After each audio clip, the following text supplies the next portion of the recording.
Hello guys, hello Capricorn. Welcome dito sa ating channel, Kapalaran 888 Capricorn. Alamin natin kung anong messages, vibration, gabay energy para sa inyong lahat. Ito ay energy ng Capricorn para sa last 2 weeks ng October 2024. So, yung first card mo dito is number 39, 9, 10, 11, 12. So, it's a completion. 12, 1 plus 2 is 3, celebration, victory. So, may mga Capricorn dito na posibleng makakaranas ng 6 of Wands, which is the balance, protection, vibration ng happiness, excitement, diba? Excitement, joy, happiness, emotional fulfillment, achievements, financial fulfillment, prosperity and abundance, stability and balance. Nandito na yung lahat diba? So, Capricorn, paki-comment sa comment section kasi parang nakikita ko sa'yo dito, mararamdaman mo na this month ay sobrang blessed ka or parang mararamdaman mo na sa huli, ikaw pa rin yung panalo. Parang ganun. So, if ever man may nag-take ng exam, interview, or any types ng mga actions na naghihintay kayo ng results, posibleng victorious kayo. So, may mga Capricorn ditong magbubunyi sila, magsi-celebrate kasi nakuha nila yung matagal na nilang minimithi. Okay? It's either financial success, career change, or pwedeng pagtaas ng sweldos, pagtaas ng posisyon sa trabaho, pagpasa sa mga exam, board exam, or ano pa man. Okay, Two of Spring, Five of Winter, and King of Winter. So, dito sinasabi ng biraha sa'yo na yung Two of Spring, ano man yung ginagawa mo, kasama ang pamilya mo, kasama ang partner mo, kasama ang kaibigan mo, yung parang may katuwang ka. May katuwang ka sa kung anong ginagawa mo sa ngayon. Like for example, yung plano nyo ng asawa mo, plano nyo ng boyfriend or girlfriend nyo, or with parents or siblings, sinasabi ng barahang to na magkakaroon ng sobrang growth and progress. Ano man ito. Hindi mo makakaya yung mag-isa ka lang. So parang nakikita natin mag-asawa, mag-live-in partner, mag-boyfriend, girlfriend, mag-asawa na dating naghiwalay tapos biglang nagkabalikan. Siguro may mga plano sila na ma-manifest nila dahil sa hard work nila and creativity. So, sinasabi sa'yo dito na through hard work, collaboration, and faith, posibleng may bright future na naghihintay para sa'yo. Okay? So, next naman is Five of Winter. Sinasabi ng Birasher dito na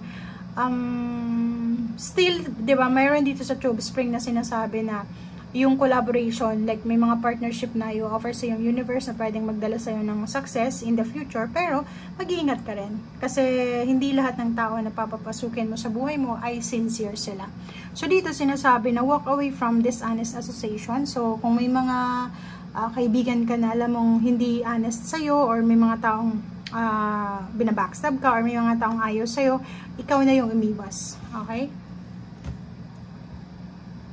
Okay, yung last card natin dito sa second deck is King of Winter. At ang King of Winter, lalo doon sa mga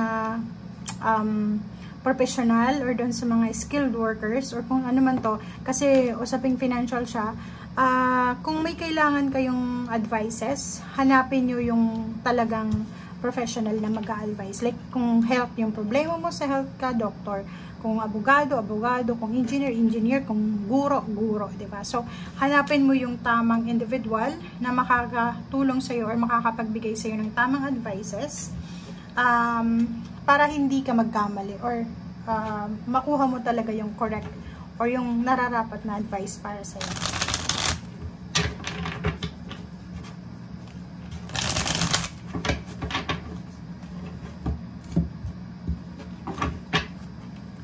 Okay. Wow. So, yun. At ang The Sun, it's resonated siya dito sa first card mo na victory and success. So, yun. Sobrang masaya ka. Sobrang success yung plano mo, tagumpay yung plano mo.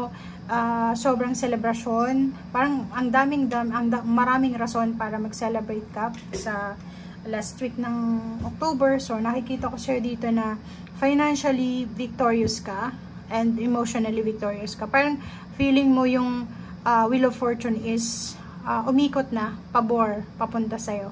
Okay? So, kung makikita mo dito, itong The Sun na to is meron siyang sunflower tsaka The Sun, tas may bata. So, posibleng yung iba, isa sa rason kung bakit sila masaya is yung mga mag-asawa na nagtatry na mabuntis, and at last na nabuntis na or nagkaroon ng baby. And yung iba din, posibleng sa anak, like yung anak biglang nagtagumpay, or yung anak nila or yung mga batang individual sa pamilya nila ay sila yung magdadala ng honor. Like may nakapasa nga sa board exam, nakapasa sa bar exam, or kung ano man na exam yan. Okay?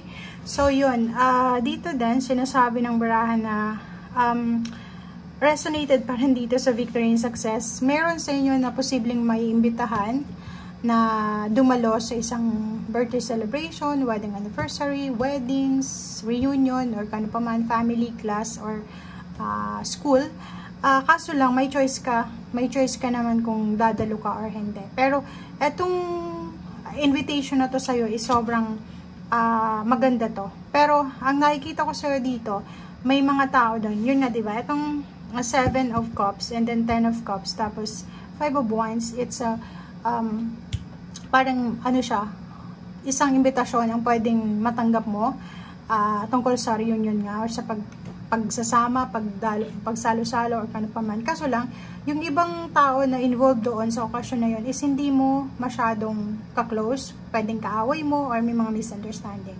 So, pero may choice ka naman kung ano yung reaction mo, or ano yung gagawin mo.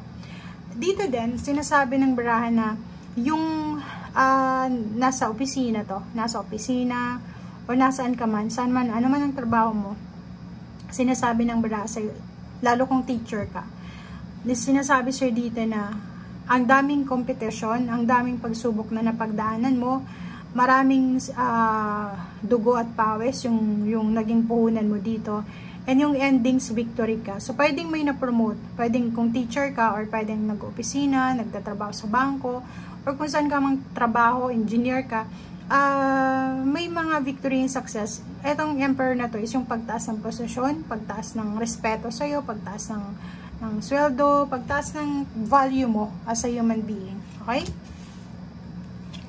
So, dito, yung restrictions, yung mga bagay-bagay na alam mong hindi mo kontrolado, ay wala ka ng focus doon. Parang nakikita ko share dito yung mga bagay na nagbigay sa'yo dati ng pain, heartaches, or kano pa man, ay hindi na yun yung pinaka-focus mo sa ngayon. Kasi masaya ka eh. Victory and success yung nasa harap mo. Maraming good news ang posibleng parating sa'yo. Tungkol to sa restrictions ng pamilya mo or ikaw or involved sa'yo, kakilala mo, nakikita natin na may freedom dito na parating. Meron ditong manifestation of relationship of love, good relationship, happy life, happy family, freedom, parang ganon. So, kung ano man ito na mangyayari sa'yo, ito yung minamanifest mo, ito yung pinagpipray mo, and ito yung matagal mo na talagang gusto na mangyari sa'yo. Okay? Thank you guys. Bye!